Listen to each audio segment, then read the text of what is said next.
More patients are deciding to go under the knife in Utah and across the country. And research shows more doctors without board certification or specialized training have been pivoting to plastic surgery too. Because there's profit in plastic surgery, and sometimes more profit than in general surgery, people want to take shortcuts. Stephen Williams is the president of the American Society of Plastic Surgeons. He says some people think their doctor has to be board certified to do plastic surgery, but that isn't the case. Broadly speaking, Williams said any licensed physician can perform these procedures across the country, though individual state laws can vary. In Utah, a physician can perform these procedures so long as they had some form of general surgery or plastic surgery rotation in their training. That's according to the Utah Division of Professional Licensing. There was a terrible case in California where a pediatrician was performing plastic surgery procedures and had a horrible outcome. Williams says providers who aren't board certified to do plastic surgery sometimes refer to themselves as cosmetic surgeons or use other vague language. The pediatrician in California, he says, labeled themselves as a cosmetic surgeon and really counted on the fact that these patients weren't going to ask that next question. All of this puts the responsibility for ensuring your doctor is up for the job on the patient. So what should you be looking for? Most importantly, experts say your doctor should be certified by the American Board of Plastic Surgeons.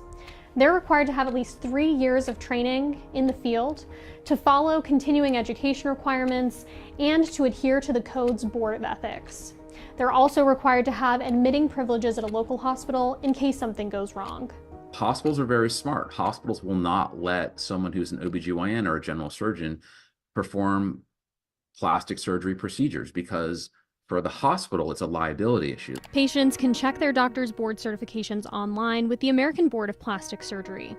Williams says patients should also ask their doctors about medical malpractice complaints or check court records. And they can check with their state medical board to see if a surgeon has had any disciplinary action. In Utah, you can do that online at the State Division of Licensing's website.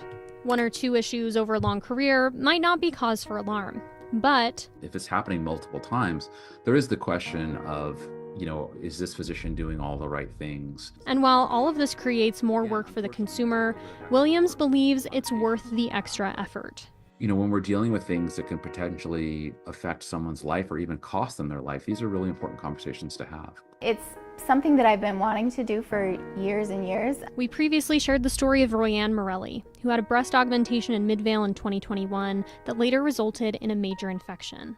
She filed a lawsuit against her surgeon, which was recently settled out of court. She told us she didn't realize that he wasn't board certified until after her surgery, and also says she wasn't aware of the actions against his license. You just believe that they're doctors and they're there to help you, and not every one of them are that way. As more people consider going under the knife, Morelli hopes they can learn from what she went through. To be able to let people know that they need to go deeper and search deeper into things is like a #1 thing for me.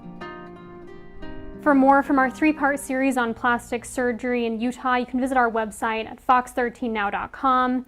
There you'll find a video with Dr. Williams who will tell you 4 things you should ask your plastic surgeon before going under the knife. Taylor Stevens, Fox 13 News, Utah.